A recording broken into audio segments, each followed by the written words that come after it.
सबका परमेश्वर जो वचन आज मैं सुनो मेरे जीवन में 100 गुना फलों को लेकर आए। कोई अंधकार की शक्ति इन वचनों को मेरे अंदर से चुरा ना सके परमेश्वर।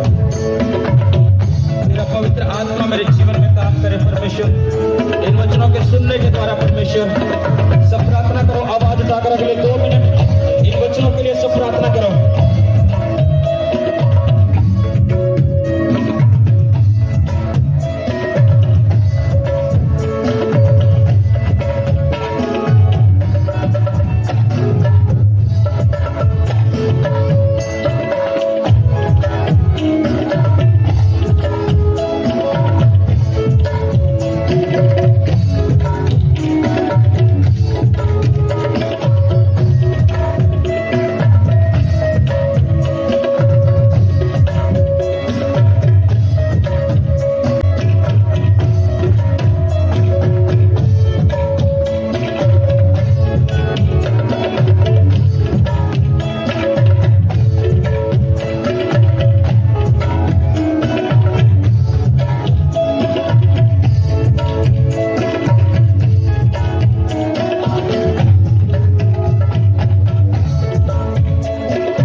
सामर्थी नाम से आमीन।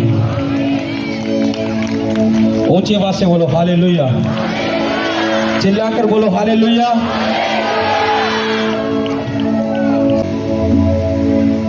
अपने पड़ोसी को बोलोगे अपने समय का इंतजार कर। फिर से बोलोगे अपने समय का इंतजार कर।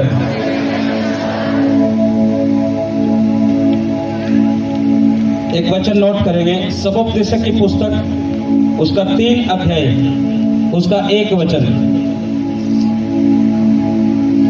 मरकुस 11 उसका 24, यशायाह 6 उसका 8 से 11, हबक्कूक 1 उसका 2, याकूब 5 उसका 7, उत्पत्ति 25 उसका 29 से 37,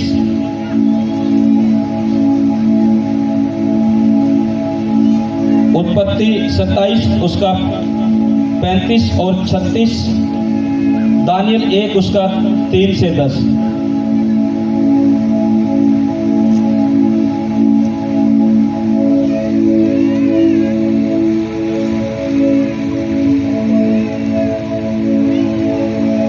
सबोपदेशक की पुस्तक पढ़ेंगे हम 3 उसका 1। हर एक बात का एक अवसर और प्रत्येक काम का जो आकाश के नीचे होता है एक समय है। परमेश्वर क्या कह रहा है कि हर एक बात का जो इस आकाश के नीचे है एक समय है। बहुत बार एक व्यक्ति प्रार्थना करता है और प्रार्थना करते करते जब उसकी प्रार्थना का उत्तर नहीं आता, देरी होती है, तो उसके मन में बहुत से ऐसे विचार आते हैं कि परमेश्वर कब होगा ये काम, परमेश्वर कब तक मैं ऐसा रहूं, परमेश्वर कब तक मेरा परिवार ऐसा रहे। उसके मन में ऐसे विचार आने लग जाते हैं। अपने पड़ोसी को एक बार फिर से बोलो कि अपने समय का इंतजार कर, क्योंकि परमेश्वर समय का है। उसने क्या कहा, जो इस आकाश के नीचे जितनी भी चीजें हैं उन चीजों का एक समय है। दिन का अपना समय है और रात का अपना समय है। और इसी के हम नीचे अगर पढ़ेंगे, लिखा है एक समय खुशी मनाने का, एक समय रोने का है, एक समय बोने का, एक समय काटने का है। यानी परमेश्वर ने कहा जो इस आकाश के नीचे जितनी भी चीजें हैं उन सब का एक समय है।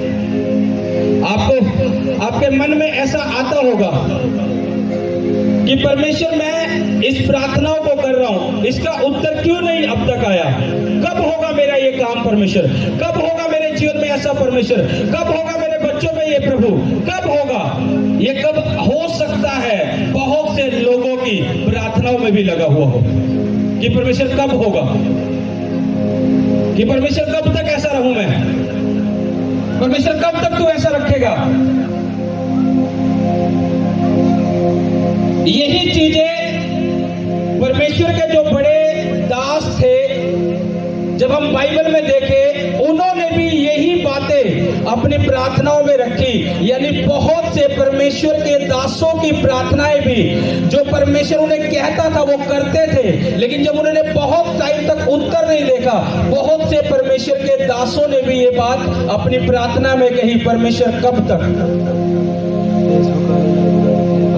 जो परमेश्वर के महान दास थे, मैं उनकी बात कर रहा हूं बाइबल में, उन्होंने भी ये जिक्र किया, परमेश्वर कब तक। नोट करो, इस वचन को पढ़ेंगे, यशायाह 6 उसका 8 से 11। तब मैंने प्रभु की यह वचन सुना, तब मैंने प्रभु का यह वचन सुना, मैं किसको भेजूं, मैं किसको भेजूं, और हमारी ओर से कौन जाएगा, और हमारी ओर से कौन जाएगा। तब मैंने कहा मैं यहाँ हूँ, मैं यहाँ हूँ, मुझे भेज। यशायाह कह रहे परमेश्वर यहोवा को, मैं यहाँ हूँ, मुझे भेज। हाँ, उसने कहा जा और इन लोगों से कह, सुनते ही रहो परंतु ना समझो, देखते ही रहो परंतु ना बूझो। कुछ लोग ऐसे थे वहां पर जो परमेश्वर के खिलाफ काम कर रहे थे, उसके वचनों को बाहर जाकर काम कर रहे थे।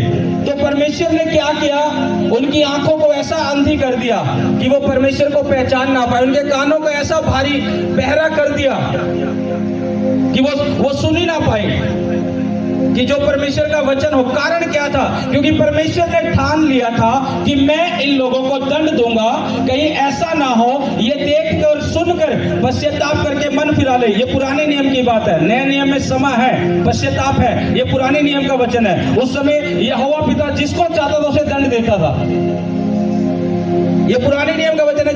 जब लोगों ने पाप किया तो परमेश्वर ने देखा कि मैं इनकी आंखों को ऐसा बंद कर दूं कि ये देख ना पाए कि क्या सही क्या गलत है, इनके कानों को ऐसा बहरा कर दूं कि ये सुन ना पाए। इस वचन को पूरा करो आगे। तो इन लोगों के मन को मोटा और उनके कानों को भारी कर, हाँ, और उनकी आंखों को बंद कर, ऐसा ना हो कि वे आंखों से देखे, और कानों से सुने, और मन से बूझे, और मन फिराए, यानी पापों से क्षमा मांग ले, हाँ, और चंगे हो जाए। आगे एक और नीचे पढ़ो इसका। तब मैंने पूछा, यहाँ कह रहा है, तब मैंने पूछा, हे प्रभु कब तक। क्या कह रहे हैं, कब तक। यानी ये कब तक, उस परमेश्वर के महान दास जो यशायाह है वो भी अपनी प्रार्थना हो रहा है, हे परमेश्वर कब तक। लोग प्रार्थना करते रहते हैं एक विषय के लिए, क्योंकि परमेश्वर ने अपने दास को बोल दिया, मैं इन लोगों को दंड दूंगा, इनकी आंखें इस रीति से बंद है, इनके कान इसलिए बंद है। यशायाह कह रहा है परमेश्वर कब तक। हो सकता है आज आपकी प्रार्थनाओं में भी ये कब तक शब्द लगा हो कि परमेश्वर कब तक तू मुझे ऐसा रखेगा, परमेश्वर कब तक तू मेरी लाइफ में ये नहीं करेगा। बहुत बार परमेश्वर प्रार्थना जब एक व्यक्ति करता है उसका उत्तर, बहुत सी प्रार्थना का उत्तर एकदम से मिल जाता है, लेकिन बहुत सी प्रार्थनाएं ऐसी होती है जिसमें ऐसा लगने लग जाता है कब तक। हो सकता है आपकी प्रार्थना में लगा हो, लेकिन इसका मतलब ये नहीं कि परमेश्वर ने काम नहीं करना वहां पे। अगर वो कब तक लगे तो इसका मतलब ये नहीं कि परमेश्वर सुन नहीं रहा। यहां यशायाह भी कह रहा है कि परमेश्वर कब तक।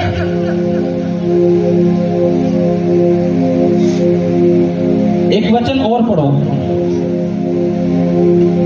हबक्कूक 1 उसका 2।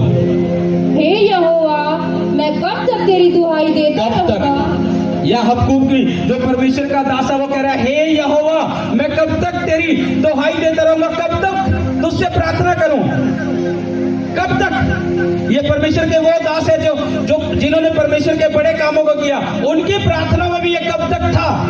जो खुदा के साथ वफादार थे उनकी प्रार्थना में भी बहुत सी ऐसी थी जो कब तक था उनकी प्रार्थना में। अब तुम कह रहे हैं, हे यहोवा मैं कब तक तेरी दुहाई देता रहूंगा। आगे पढ़ो। और तू ना सुनेगा, मैं कब तक तेरे सम्मुख, आगे उपद्रव्य चिल्लाता रहूंगा। ये वो दास है, कह रहे कब तक।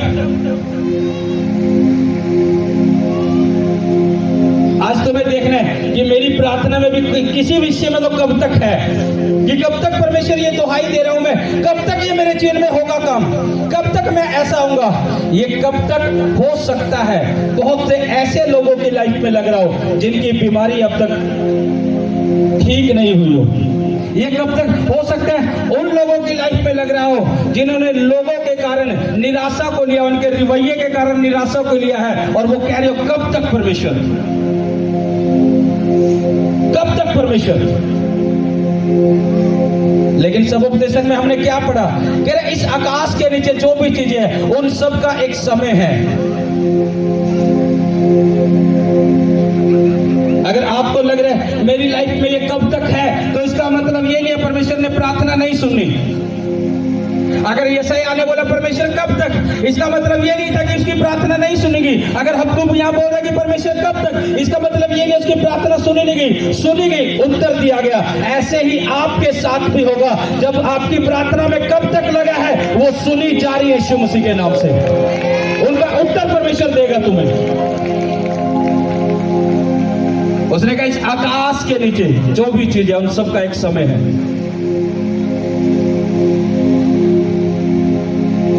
कुछ लोग निराशा में चले जाते हैं, परमेश्वर तू प्रार्थना तो मेरी सुन नहीं रहा, मैं कब तक तेरी दुहाई दूं, कब तक तेरे भवन में चलूं, कुछ हो तो रहा नहीं, कब तक।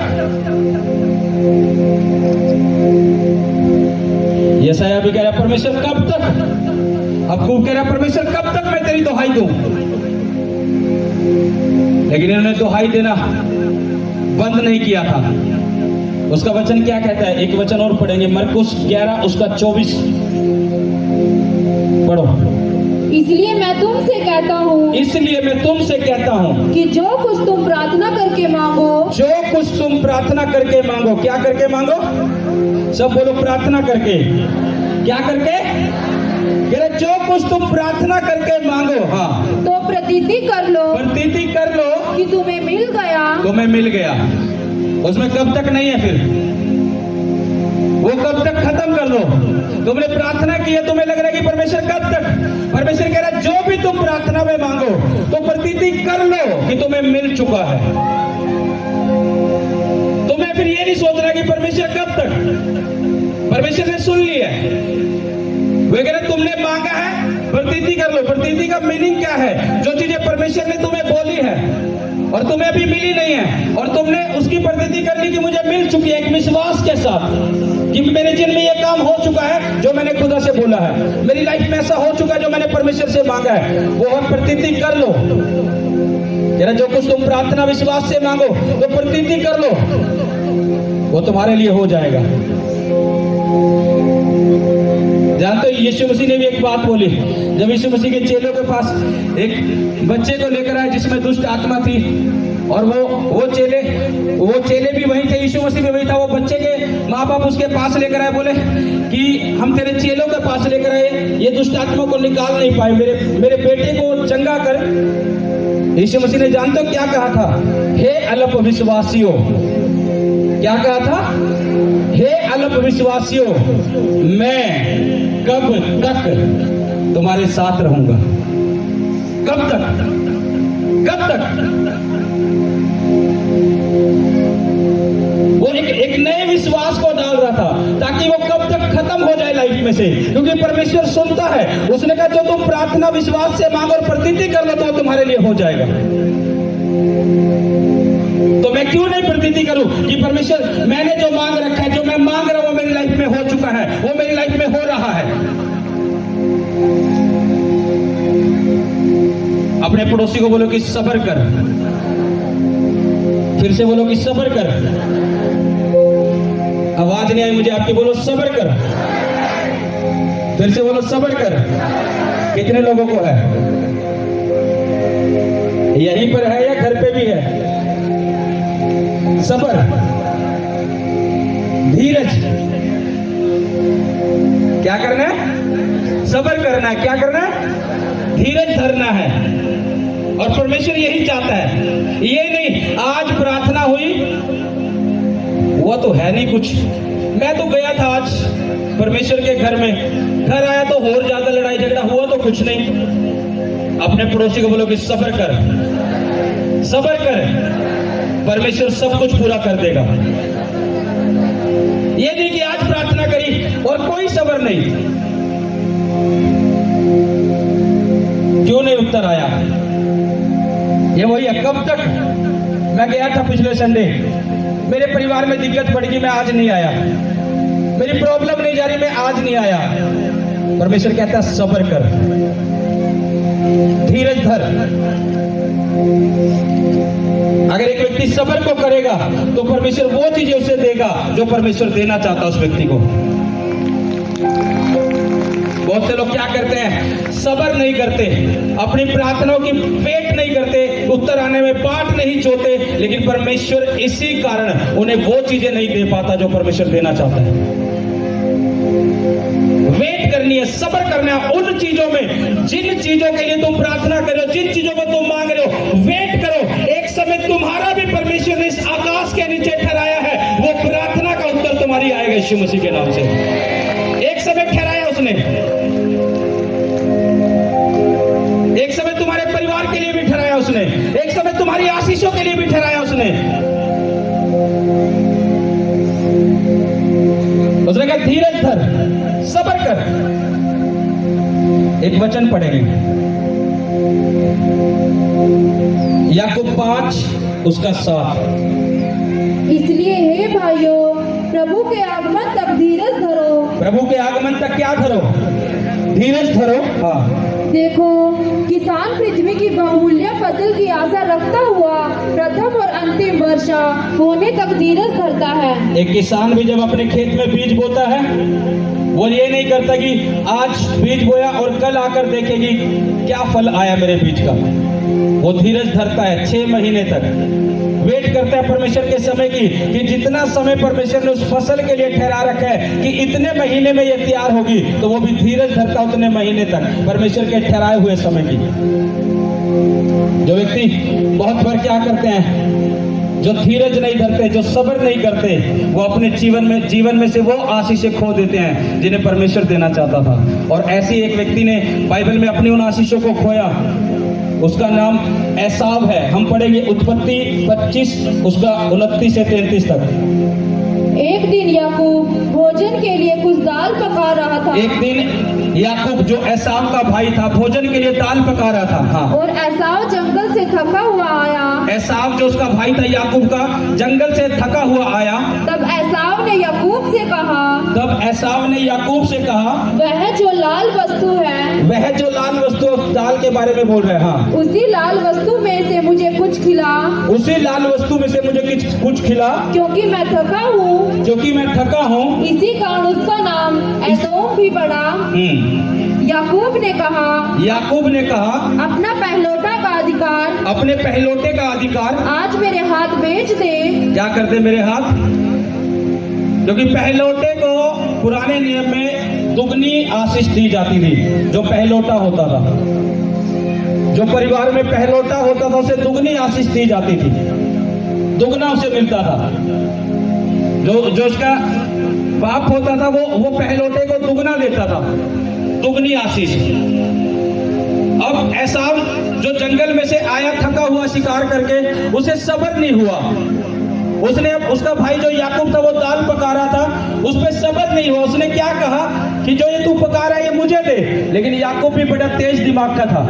उसने क्या कहा, मैं तुझे दे दूंगा, लेकिन अपने पहलोटे होने का अधिकार क्या कर, मुझे बेच दे। ये मुंह के शब्द, मुंह के वचन, ये बहुत मायने रखते हैं एक व्यक्ति की लाइफ में। इस वचन से भी सीखो। याकूब ने एक ही बार बोली, कह रहा कि पहलोटे होने का अधिकार बेच दे तो मैं तुझे ये दाल अपनी दे दूंगा जो मैंने बना रखी है तेरे लिए। उसे सब्र नहीं था। और फिर क्या हुआ, पूरा करो इस वचन को। एसाव ने कहा, देख मैं तो अभी मरने पर हूँ। कह रहे देख मैं तो अभी मरने पर हूँ, इसलिए पहलोटे के अधिकार से मेरा क्या लाभ होगा। कह रहा कोई लाभ नहीं है मुझे पहलोटे से। हाँ। याकूब ने कहा, मुझसे अभी शपथ खा। अतः उसने उससे शपथ खाई। हाँ। और अपना पहलोटे का अधिकार याकूब के हाथ बेच डाला। वो बेच दिया अधिकार। अब उसके पास जो आशीषें थी उसने उसको सब्र नहीं था, धीरज नहीं था। वो वेट करता, खुद भी अपने लिए बनाता, वो खा सकता था, लेकिन उसे नहीं पता था कि मैंने क्या चीज बेच दी है उसे, क्योंकि उसे सब्र नहीं था, धीरज नहीं था उसे। एक व्यक्ति जब दुखों में जाता है उस समय तुम्हारा सब्र देखा जाता है, तुम्हारा धीरज देखा जाता है। कितना है कि तुम अपने दुख में कितना धीरज धर रहे हो, कितना सब्र कर रहे हो कि तुम्हारी प्रार्थना का उत्तर नहीं आ रहा, कितना तुम अपने आप को रोक रहे हो, कितना सब्र करके बैठे हो। कहीं ऐसा तो नहीं कि जब प्रार्थना का उत्तर नहीं आया, लंबा समय हो गया चलते, कि परमेश्वर कुछ नहीं दिखाई दे रहा। कहीं ऐसा तो नहीं कि हमने कुछ ऐसे काम करने लगे जो परमेश्वर के वचन के खिलाफ है और तुम्हें नहीं पता, फिर वो चीजें चली जाएगी जो परमेश्वर ने लाइफ में रखी होती है। ऐसा आपकी लाइफ में थी दुगनी आशीष, लेकिन उसने सब्र नहीं किया अपनी लाइफ में, उसने धीरज नहीं धरा, उसे लगा कुछ नहीं मिल रहा। वो कह रहा मैं तो मरने पर हूं अभी, कोई वो बीमार नहीं हो रहा था, कोई ऐसा नहीं था कि उसके सांस छूटे जा रहे थे अभी। वो कह रहा मैं तो मरने पर हूं, मुझे क्या करना पहलौठे होने का, तू मुझे जल्दी से वो डाल दे और मुझे भूख लगी है खाने दे। उसे सब्र नहीं था और उसे नहीं पता कि मेरे हाथ से क्या चीज जा रही है। जब एक व्यक्ति धीरज को खो देता है, वो अपने फैसले को गलत लेने लग जाता है। जो व्यक्ति ठंडे दिमाग से सब्र से चलता है, वो अपने फैसले सही लेता है। उसने सब्र नहीं किया अपनी लाइफ में, उतावली में आया, धीरज नहीं धरा और अपनी वो चीजें याकूब को दे गया जो उसके लिए जरूरी थी।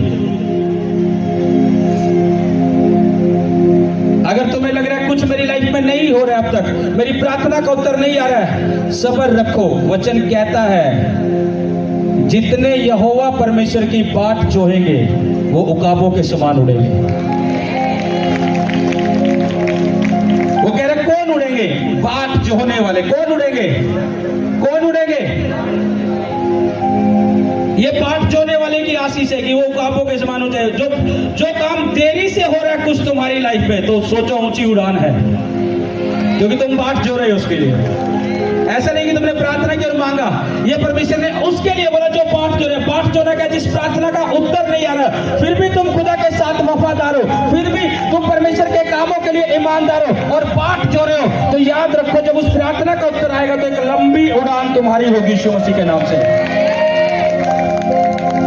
इसलिए उसने कहा जितने यहोवा की बाट जोते वे उकाबों के समान उड़ेंगे। धीरज धरो, बाट जोते रहो।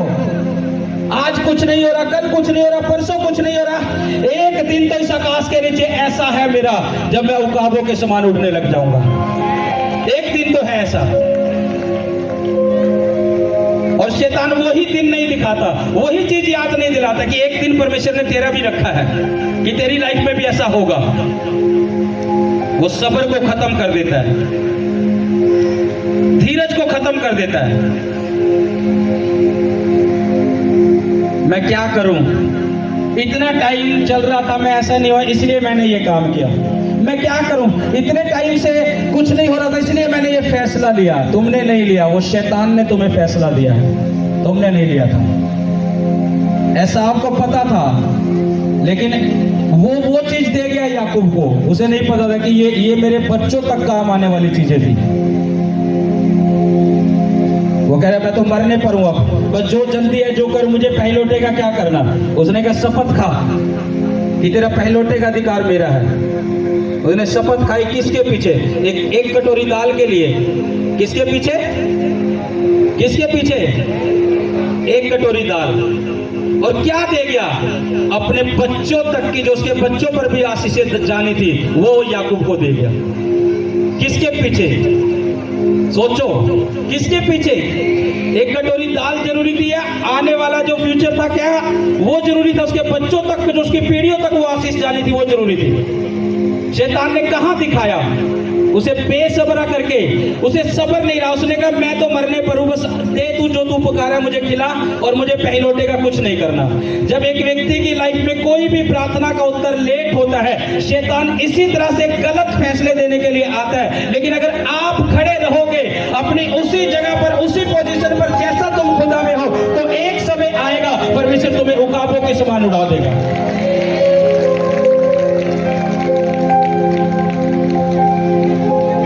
उसे नहीं पता था क्या होगा, और उत्पत्ति 27 उसका 35 और 36 में देखो क्या हुआ फिर।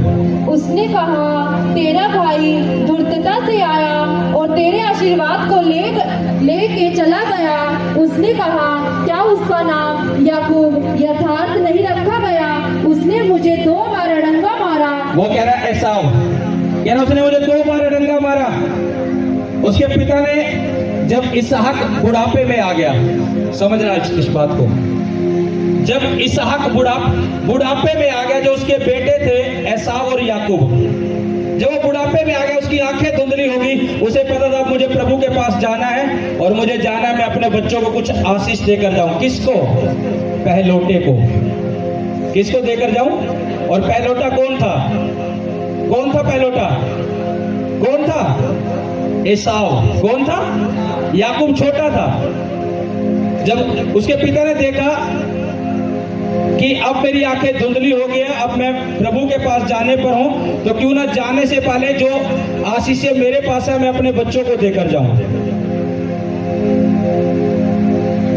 और उसने क्या किया, अपने बेटे पहलोटे को जो बड़ा था एसाव को बोला, कह रहा मेरे लिए जंगल में जा, एक आहेर करके एक मुझे ऐसा भोजन खिला कि मैं तुझे आशीष दूं, क्योंकि उसे पता था मुझे पहलोटे को देनी है आशीष। और उसकी पत्नी जो रिबिका थी वो सुन रही थी और वो अपने बेटे याकूब से ज्यादा प्रेम करती थी। उसने सुना कि एसाव को आशीष मिलने वाली है। उसने क्या करा, अपने बेटे याकूब को बता दिया कि तेरा पिता आशीष देने वाला है और तू तैयार हो जा कि तू एसाव की जगह जा। वो अपनी माता को बोलता कि अगर पिता को पता लगा तो कि मैं एसाव नहीं, कि मैं याकूब हूं, तो मुझे वो आशीष के बदले श्राप देगा। उसकी माता ने कहा, उसे फिर वचन दिया उसकी माता ने, कह रहे अगर तेरे साथ ऐसा हो कि तेरा पिता तुझे श्राप दे, क्योंकि मैं तुझे भेज लूं, जो श्राप वो तुझे देगा, उसने कहा वो मुझे लग जाएंगे। उसने भी आगे वचन धर दिया। उसकी माता ने कह रहा कि जो अगर तू पकड़ा गया तेरे पिता के सामने कि ये तो एसाव नहीं है, ये तो याकूब है, फिर वो आशीष नहीं देगा, फिर वो श्राप ही देगा उसे। उसने कहा अगर तू पकड़ा गया, उसकी माता ने कहा, तो जो तेरा पिता तुझ पर शब्द बोलेगा, जो श्राप तुझे देगा, वो मुझ पर पूरे होंगे, तुझ पर नहीं होंगे। उसने ये वचन याकूब से ले लिया। और उसकी माँ ने क्या किया, अच्छा भोजन बनाया और एसाव के कपड़े उसे पहना दिए और वह भोजन लेकर अपने पिता के पास गया और अपने पिता के पास जाकर बोलता है कि पिता मैं आपके लिए खाने के लिए ले आया। उसके पिता ने कहा मेरे पास आ, मैं देखूं तू कौन है। और जब वो देखता बोलता है कि आवाज तो जो है वो याकूब सी की जान पड़ती है, क्योंकि उसकी आंखें धुंधली हो गई थी उसके पिता की, दिखाई नहीं दे रहा था। कह रहा आवाज तो जो है वो छोटे की यानी याकूब की जान पड़ती है। उसने कहा तू मेरे पास आ कि मैं तुझे देखूं। वो टटोलने लगा उस पर हाथ लगाकर। उसकी माँ ने एसाव के कपड़े उसे पहना रखे थे और उसके हाथ पर भी ऐसा कर दिया था कि रोमाल से उसे कर दिया था कि जैसे एक एसाव के हाथ थे। जब उसने हाथ लगाया उसके हाथों पर भी, उसके कपड़ों पर भी, उसने कहा तेरी देह जो शरीर जो है वो तो एसाव सा जान पड़ता है, लेकिन तेरे बोल जो शब्द जो है वो याकूब से जान पड़ते हैं। कह रहा तू इतनी जल्दी कैसे शिकार करके ले आया? वो बोलता है याकूब, कह रहा तेरे परमेश्वर यहोवा की दृष्टि मुझ पर हुई, अनुग्रह मुझ पर हुआ कि मुझे जल्दी शिकार मिल गया और मैंने उसे किया और तेरे लिए पका कर ले आया।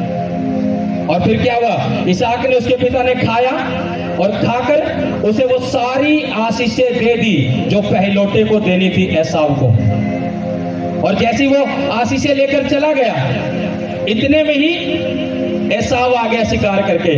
वो बोला अपने पिता को और उसका पिता एकदम से चौंक गया, जो मैंने आशीषें दी है पहलोटे की वो किस पर दी गई। और फिर क्या हुआ, अब इसको शुरू से पढ़ो, यहां से देखो फिर क्या हुआ। उसने उससे कहा, यहाँ उसने उससे कहा यानी एसाव ने कहा, हाँ तेरा भाई धूर्तता से आया। वो कह रहे कि याकूब जो है धूर्तता से आया और तेरे आशीर्वाद को लेके चला गया। तेरे पहलोटे के यानी तेरे आशीर्वाद को, जो पहलोटे का भाग था वो लेकर चला गया। कहां बेचा था उसने? वो एक कटोरी दाल के पीछे। और फिर क्या कह रहा आगे वो? उसने कहा क्या उसका नाम याकूब यथार्थ नहीं रखा गया? आगे उसने मुझे 2 बार अड़ंगा मारा। मेरा पहलौठे का अधिकार तो उसने ले ही लिया था। मेरे पहलौठे का अधिकार तो उसने ले लिया था। अब वो पछता रहा है यहाँ पर। कितने टाइम के बाद, कब उसने एक कटोरी दाल ली, कब उसने वो काम किया, और जब वो पहलौठे का आशीर्वाद जब मिलने लगा, जब वो चला गया याकूब के पास ही, तब वो पछतावा कर रहा है। कह रहा मेरे पहलौठे होने का अधिकार तो उसने ले ही लिया, और जो आशीर्वाद उसके पिता ने दिए थे। आगे पढ़ो। और अब देख, उसने मेरा आशीर्वाद भी ले लिया है। उसने मेरे आशीर्वाद भी ले लिए हैं जो मेरे पिता ने मुझे देने थे, क्योंकि पहलौठे को दिए जाते थे। इसहाक ने इसीलिए पहलौठे को चुना था, एसाव को, कि मैं तुझे बरकत दूंगा, क्योंकि उसे पता था मेरी आंखें धुंधली हो गई, मैं बुढ़ापे में आ गया हूं, मैं कभी भी प्रभु के पास जा सकता हूं, उससे पहले मैं अपने बच्चों को आशीष देकर जाऊं। अपने पड़ोसी को बोलोगे सब्र कर, फिर से बोलो सब्र कर, और बोलो देख, एसाव ने सब्र नहीं किया एक थोड़ी सी दाल के लिए, और कितनी बड़ी आशीषें बेच दी थी, और उसे समझ ही नहीं लगा। इसलिए तू भी सब्र रख। अगर हम सब्र रखेंगे तो हमारे फैसले सही होंगे, हम धीरज धरेंगे तो हमारे फैसले सही होंगे। ऐसा अब उस समय तो बड़ा फुर्ती में आया, कह रहा मैं तो मरने पर हूं, मुझे क्या करना, पहलौठे के तू मुझे वो दाल खिला और जो तुझे चाहिए ले ले। उसे लगा बस बातें हवा में हो रही है, उसे नहीं पता था कि जो शब्द रिलीज किए जा रहे हैं वो कितना हमारी लाइफ पर प्रभाव डालते, उसे पता नहीं था ये कि कितना। उस समय तो लग रही तुझे जो लेना ले, बस मुझे भूख लग रही है, मुझे वो दाल खिला।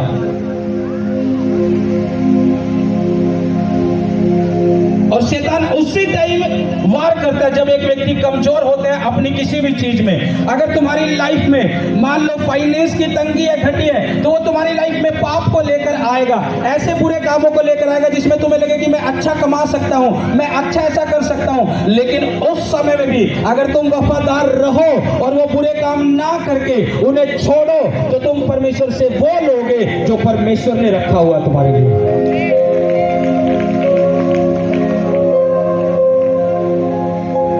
ऐसा आपको पता ही नहीं था कि मेरे लिए परमेश्वर ने क्या रखा, मेरे बच्चों तक काम आनी थी वो आशीषें। वो याकूब के ऊपर चली गई, छोटे के ऊपर क्यों चली गई? ऐसे नहीं गई, वो उसने खुद बेची थी। वो परमेश्वर ने ऐसे नहीं किया कि याकूब को भेज दिया, उसने खुद बेची थी। उसने शपथ खाई थी अपने भाई से कि ठीक है तू ले ले।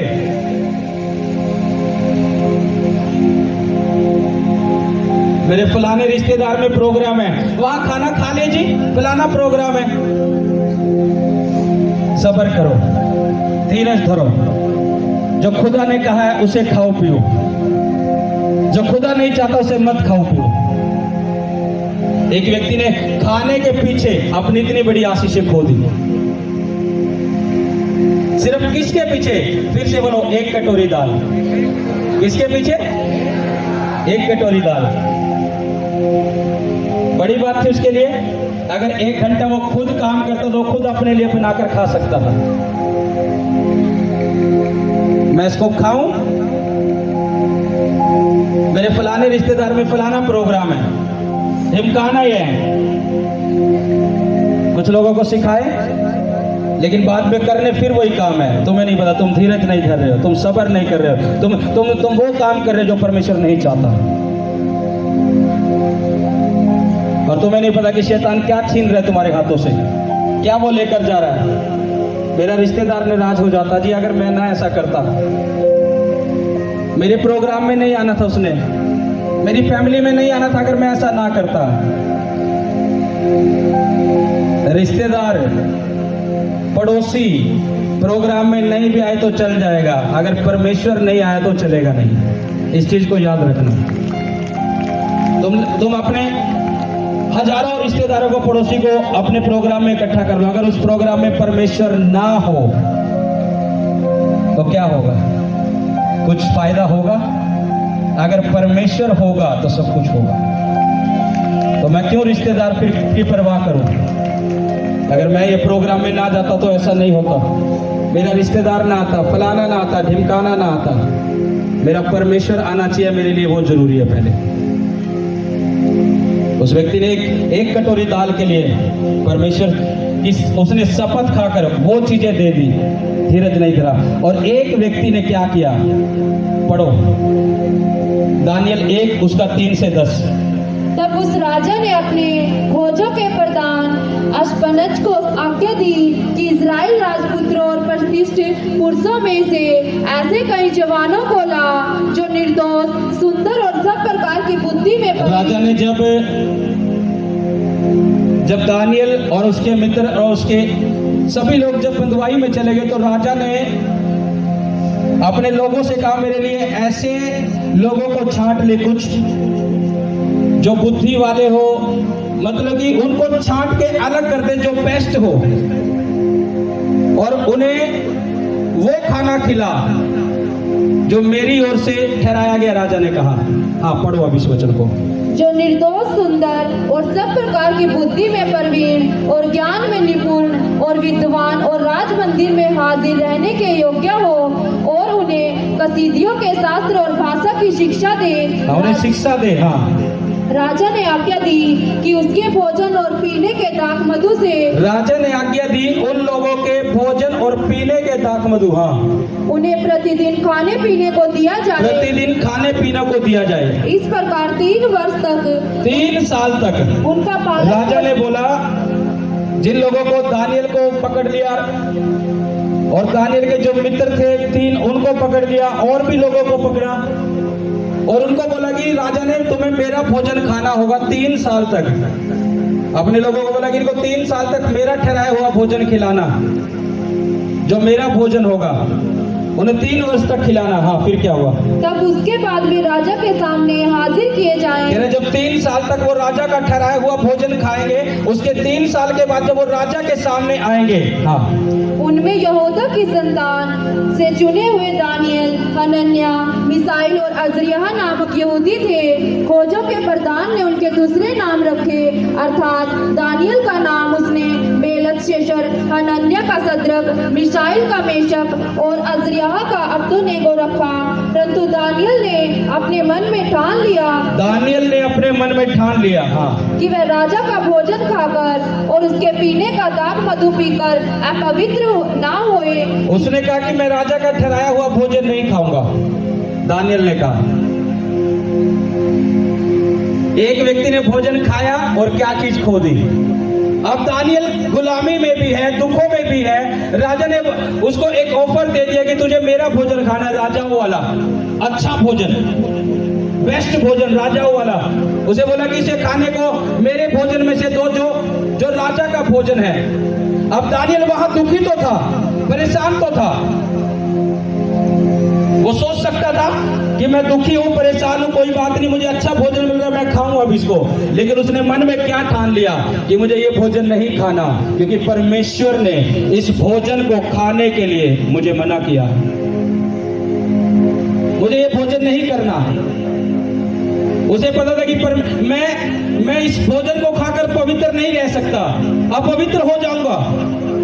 ये परमेश्वर का ठहराया हुआ नहीं है। उसने क्या किया? उस भोजन के खाने से मना कर दिया और उसने वो चीज मांगी जो परमेश्वर ने ठहरा रखा था। उनसे बोला खोजों के प्रधानों को कि मुझे वो चीज दो जो परमेश्वर ने ठहरा रखी थी। उन्होंने बोला तुम मुझे कुछ सप्ताह तक खिलाओ, उसके बाद अगर तुम में मुझ में कुछ फर्क लगे तो जैसा तुम्हें लगे वैसा तुम करना।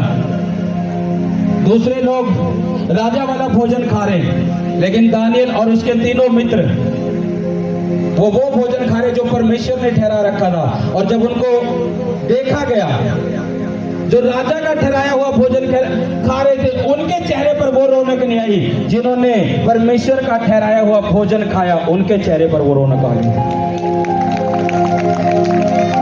तुम परमेश्वर के लिए कुछ भी छोड़ो, परमेश्वर तुम्हें कई गुना बढ़कर देगा।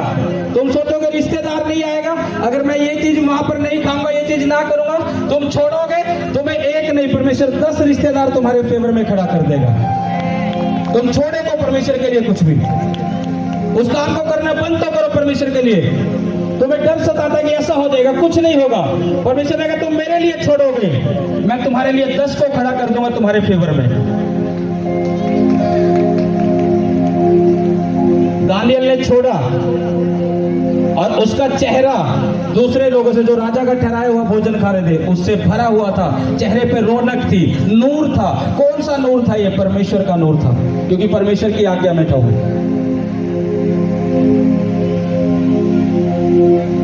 सब्र रखा उसने, दानियल ने धीरज धरा कि नहीं, ये भोजन नहीं करना, परमेश्वर की कुछ तो योजना है, ये काम नहीं करना, मुझे परमेश्वर का भोजन ही खाना है जो उसने मुझे ठहरा रखा है। और क्या हुआ? चेक कर लो, एक ने भोजन छोड़ा और राजाओं के पास सबसे ऊंचा हो गया दानियल। उसने भोजन छोड़ा राजा वाला, राजाओं के साथ वो ऊंचा हो गया।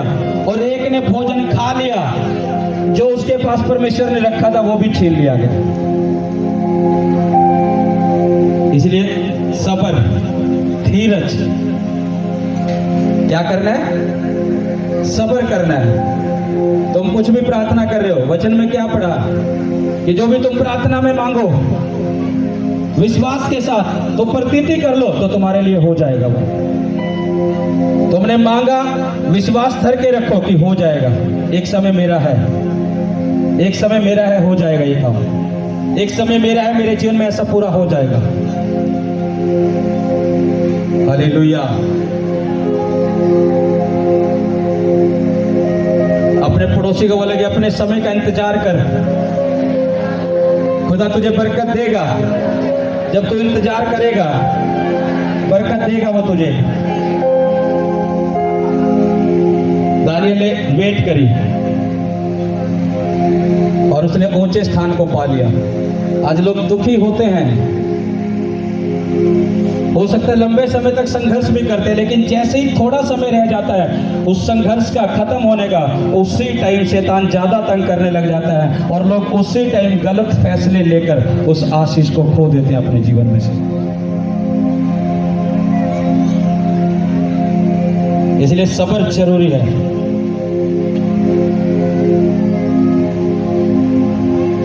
इसलिए उसने कहा कि जितने यहोवा परमेश्वर की बाट जोते हैं वो नया बल प्राप्त करते जाएंगे और उकाबों के समान उड़ेंगे। वो परमेश्वर थकने नहीं देगा, गिरने नहीं देगा।